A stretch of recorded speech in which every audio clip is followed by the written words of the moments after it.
Hey guys, and welcome to Gwent, the Witcher card game. My name is Jaggerus, and today I'm continuing my budget rank deck series with a Scoia'tael deck. And this is a continuation of my beginner Scoia'tael deck, the Dwarfs deck, which I'll have for you guys here.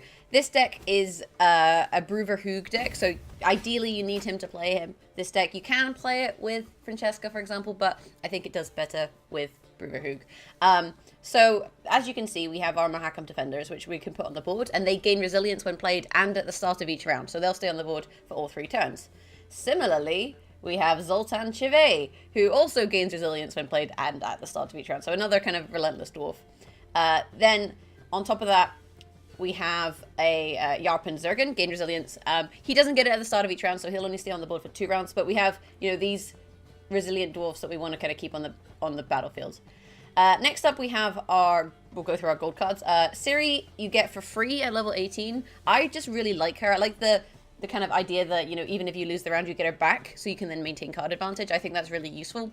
If you don't have Ciri, you can run Geralt, or if you have Triss or Igni, for example, those are both, just universally good gold cards. We have Yennefer. Yennefer is just everywhere at the moment. This is one of the ones I would recommend crafting very early on. She's only worth 5, but at the start of the turn she removes 1 strength from the strongest opposing non-gold unit, so you can basically use her to whittle down your opponent. And if multiple units have the same highest strength on the opposing side, then she hits both of them. So you can get a lot of value out of this.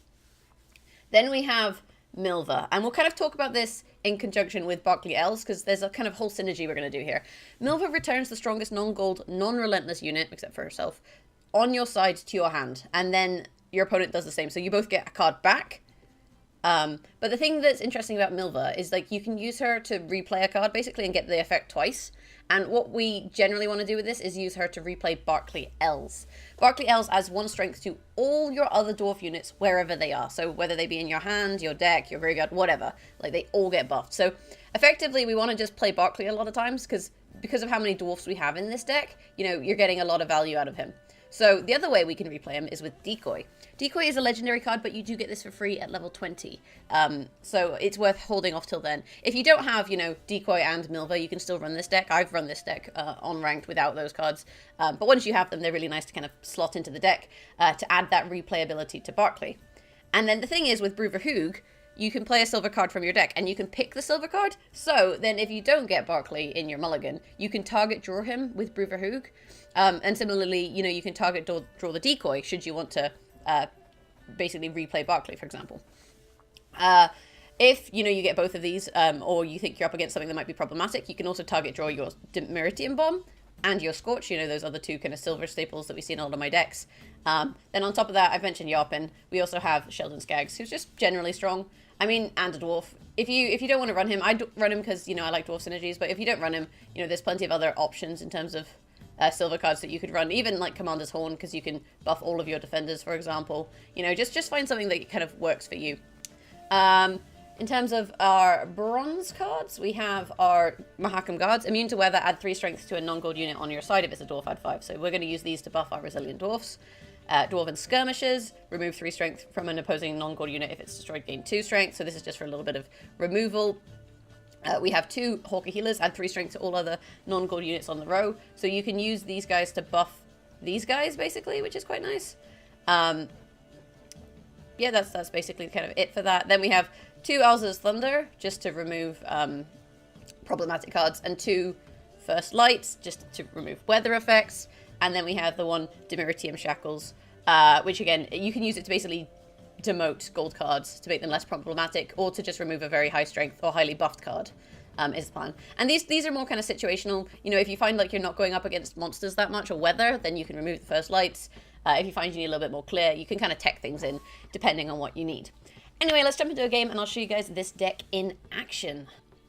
Onward, sons of Nilfgaard! Mahakam wasn't built in a day.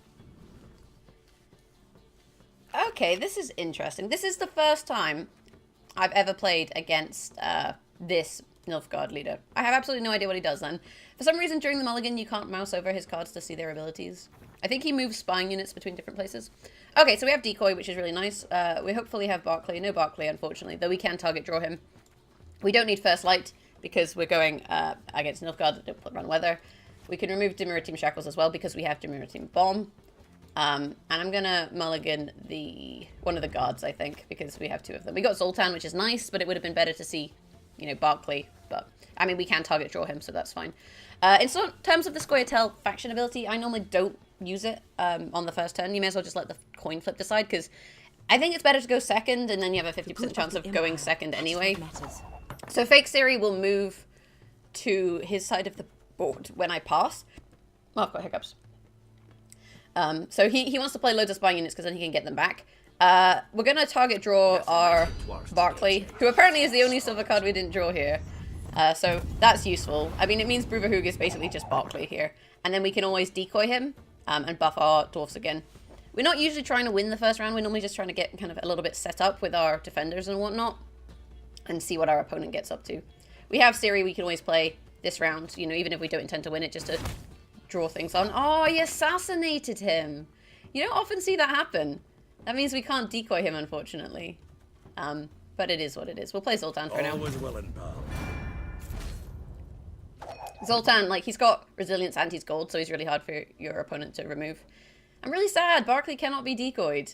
I like decoying Barclay because I just think it's, like, quite worthwhile.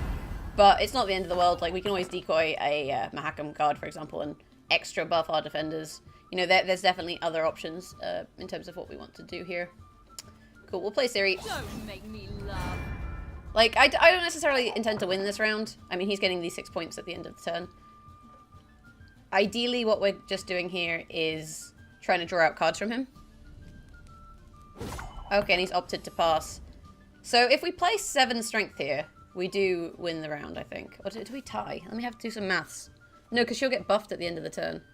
We can play 8 strength, and then we tie. Any is one I could look at my axe. Do we want to tie? I guess we can tie. Let's just tie. Like, I don't want to play another card, but this way, you know, I'm only 1 card down and we tied. And we keep both of these cards on the battlefield, though we do lose Siri, which is, I mean, not the end of the world. She helped us win the round. Like, I kind of like her because you can use her to win the round, or you can use her to, you can use her to help you win the round, or you can use her to,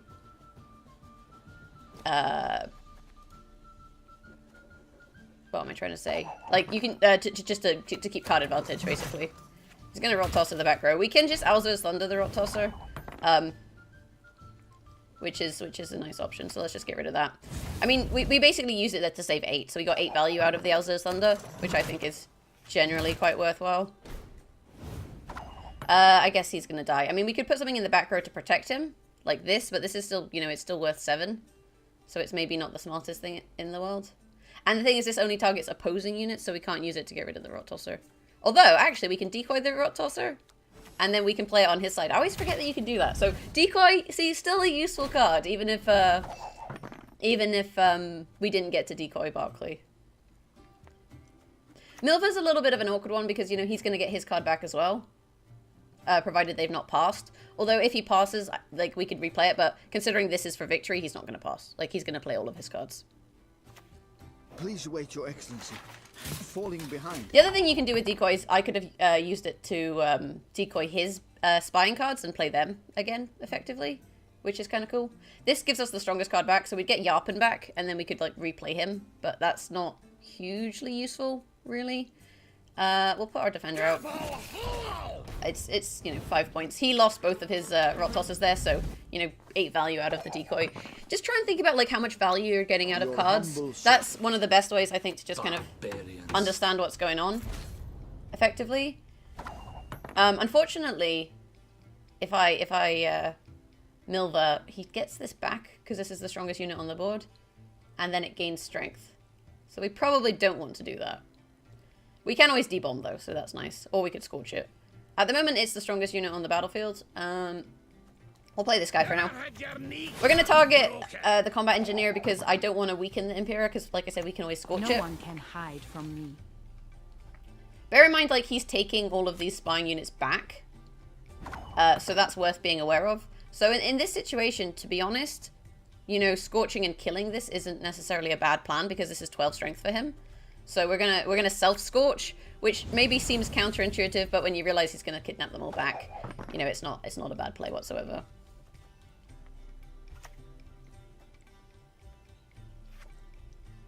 played against this kind of spying-centric deck before. And we can always debomb these, so it's not too bad. I will play my... I guess he doesn't get... He would get the combat engineer back. Maybe we make him replay the combat engineer, and we would replay Yarpen. I think this is the right time to do it. Never have. Because, you know, he doesn't gain anything from getting that back in his hand. And we gain 7 strength from it, so it's worth doing it, you know, while his card that he gets back isn't useful. A highly curious case. Vic of Aromatic. We don't have any bronze cards in our graveyard because of how the last round went, which is amusing, so that's of no value to him. I think we can... yeah, let's just... I don't want to make the row... I guess it would be ignoble if I do that, but, you know, the row's eventually going to get ignoble anyway, so let's just buff... Although we could buff this row and then it's not. Yeah, let's do that. I'm just kind of trying to keep every row below 20, because normally you would buff the resilient unit, but because we're not going for another row, it's fine. Did that reset the strength of his guy? I think it did reset the strength of his guy. I think giving him the combat engineer back might have reset it, which is amazing. Just gonna put that one out there as an amazing play by yours truly.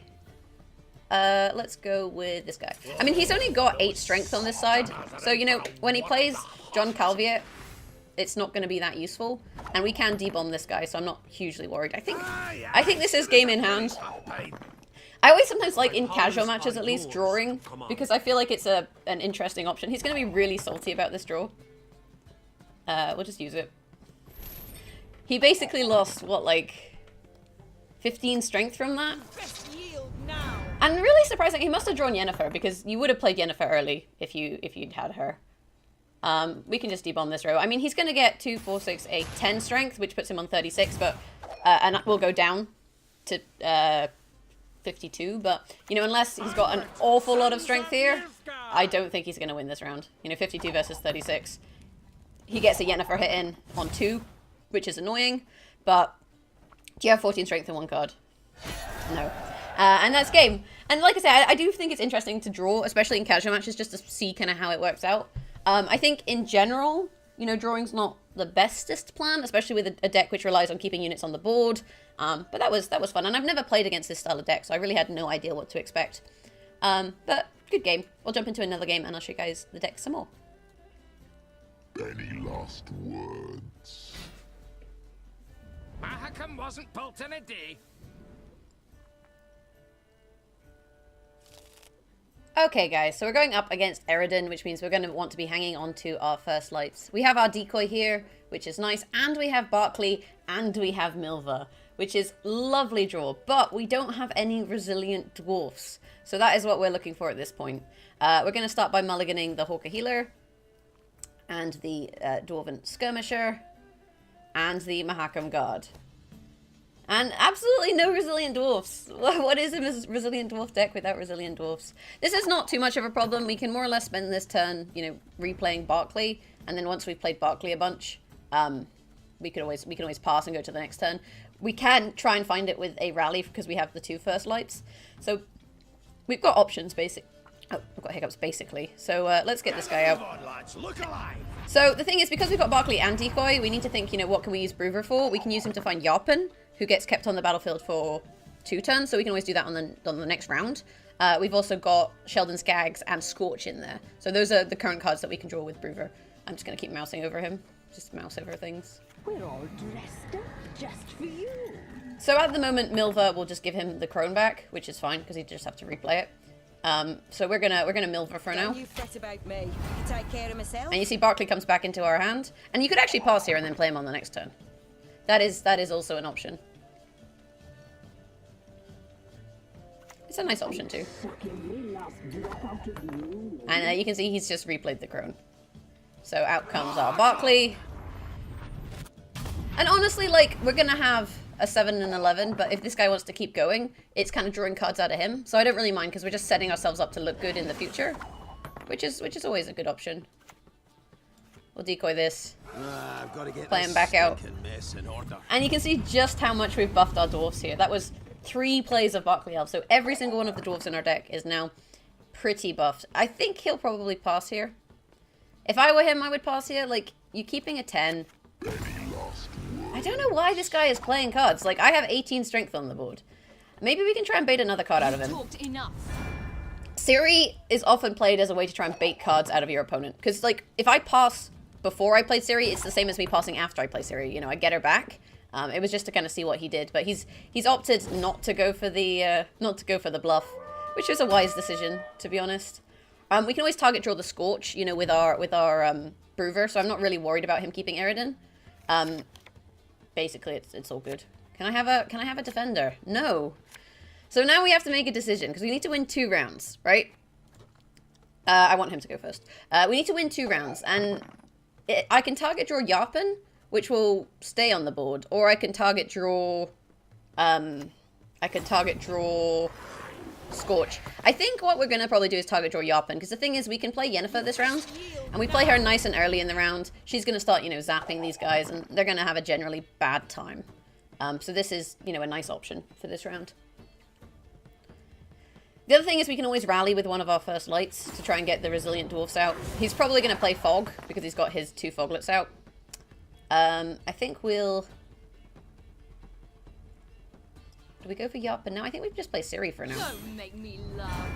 You know, it's just kind of see what he does, and this way he can't really remove any of our stuff, so we want to kind of just keep an eye on him in terms of his plans. So the Ghoul has 14 strength. This is going to start getting zapped. We can reset it down, which is nice, with the D-bomb should we want to. We'll try and find Yarpen now. And there he is. And you can see he's got 10 strength because he gained 3 from the Barclay. We got 3 on the Sheldon Skags. We got 3 on the Mahakam Guard. We got 3 on this Mahakam Guard. Like, in terms of our dwarfs, we've gained 12 strength so far. If we rally and get more dwarfs, I mean, we might get Hooker Healer, but it's more likely that we get dwarfs. If we get more dwarfs, like, you know, that's more strength. And it's definitely worthwhile. The problem with this is, you know, he's going to want to target Yarpen because he's resilient, which is often what happens. I think we're just going to straight clear skies, to be honest. Like, we've got it in hand, and we've got a second one should there be more problems. So we're just going to remove his fog. This also tries to, you know, force him to play his weather now, and considering we're not putting anything in the middle row, I'm not too worried about it. But, you know, you also want to be aware that he could Ard, and, you know, Ard is not that fun. At the moment, he keeps the Ghoul, but we can always debomb the Ghoul, in which case he keeps, like, 4 strength. I think that's his base strength. So these are the kind of things that you want to be thinking, you know, when you're up against this opponent. What are they likely to play? What can I do to counter it? Those kind of things. We do have our Mahakam Guards in hand. So what we could actually do is use the Mahakam Guards to buff our Yarpen. The problem is I'm a little bit worried if I make this rogue, you know, 20 strength, then often it encourages people to Igni. And, you know, I'd rather he didn't die, if I'm honest with you. We'll have to wait and see what our opponent does. The thing is, the longer this round goes on, the more value I get out of Yennefer, which he's kind of realized. So we can Alzur's Thunder, and we could hit the Ghoul. But I don't want to be at too much of a card disadvantage, honestly, and we can always do that on the next turn. So what we're going to do is we're going to play our Mahakam Guard. We're going to buff Yarpen, because this gives us a 15 going into the next round. You know, he passes, we get another zap off, which is really nice. And then we pass, because we've got the round. And this puts us at only a 1 card disadvantage. So this is, you know, this isn't too bad. He keeps his 10, we keep our 15. Alzur's Thunder. And we want him to go first. So this is where, like, it's nice that you can make your opponent go first, because he's got 1 more card than me. So this kind of evens up the fact that we're at a card disadvantage, because basically if he goes first, he's down to 6, and then it's 6, 6, 6, 6. You know, so it's a 6, 5, 5, 4, 4, 3, so on and so forth, which is nice. Let's play Sheldon. We have the D-bomb in hand, so we can reset both of these down to 4. So the more kind of buff units he plays in that row, the better. We've got a couple Alzur's Thunder as well. That's 14 value. You know, at the moment, if we reset both of these, that's 6 and 2. So that's 8 value off the D-bomb. Which is, it's all pretty good. It's all pretty good. And we've got the first light should weather become a problem. Though it's unlikely that he's going to run Frost if he's running Ghouls, because he'll debuff his own units. Yeah, I don't think he's going to Frost us. So we don't have to be too worried about that. So I guess we buff... we can buff this row and this will have 20, and then he can remove 20 or 13. So we may as well buff this row, because it means if he ignites, he only removes 18, whereas if he ignites this row, he could remove 20. So you're kind of thinking, you know, what's the best plan for, you know, maintaining the most points should my cards be removed. It's definitely something that you want to be thinking. And the kind of thing here is, like, if he's got weather, he can play it, you know, later, is the thing. So that's something to be aware of. And we don't want to debomb until we've removed the units. The thing is, if he has weather, he can play it regardless of what we do. So it might be worth first lighting, but in all honesty, I think we're just going to debomb for now. Because then, you know, if I Alzur's Thunder thing, the debomb would, if you weaken something, it brings it back up to full strength. You can use it to heal as well as to, you know, hinder. So we want to play that before we start playing our removal. We'll just zap this guy down to 1. Although really I should probably be a little bit careful, I guess. We'll just zap the same one. It doesn't really matter which one we target at this point. And yeah, I don't think he's going to play weather. I think if he was going to play weather, he'd have played it now. He killed our dwarf, but we still have 33 points. So we're going to go for a rally, and hopefully we'll find a dwarf with this, because they have been buffed 3 times. Never lucky, you guys. Never lucky. We ought to help one or the other. I mean, it's still 5 strength, right? It's not the end of the world. The only problem is now I'm super scorchable. And there's the fog. He's going to pull out foglets. And it's a tie! That's hilarious. Would you look at that? Oh man, if it had been a dwarf, we would have won. Just ties for days, you guys. I've never drawn an entire game. That was fun. We'll send a GG. But yeah, that's kind of what you do with the dwarf deck. It's nice if you actually draw some dwarfs, especially your resilient dwarfs, especially if you get to play Barclay 3 times. Like, at that point, you want to find your Mahakam defenders. But, you know, you have to play with the draw that you have. And you can see that the deck is still effective, even if you don't find them. But yeah, that's kind of it for the dwarf deck. You know, if you have Operator, which is a neutral card, a neutral silver, you can always use that instead of Decoy or Milva. Operator, you choose a non-gold card in your hand and then make a copy of it. So you give your opponent a Barclay, but you also get yourself a second Barclay. And the thing is, like, Barclay is more useful to you than them because you can use it to buff your dwarfs, right? And they don't, unless they're running dwarfs, then it's not as useful. Plus Operator is worth 6. So, you know, that's kind of how that works. But he is a legendary, and, you know, he's very niche. So, you know, if you have options for other legendaries, I would probably go for them over Operator. Whereas Decoy you get for free, and Milva is a purple. So, you know, she's quite craftable. But yeah, let me know in the comments below what kind of decks you want to see in the future, guys. If you have any suggestions for how to change this deck, you know, hit me up. And if you've enjoyed this video, hit that thumbs up button. It really does help. If you want to catch me live streaming Gwent, you can find me Monday to Fridays at twitch.tv/Jaggerus. If you want to follow me on Twitter, @Jaggerus. And I also have a link to my Discord in the description below if you want to come and hang out. That's always good. Thanks for watching. Have a fantastic day, and I will catch you guys next time. Bye!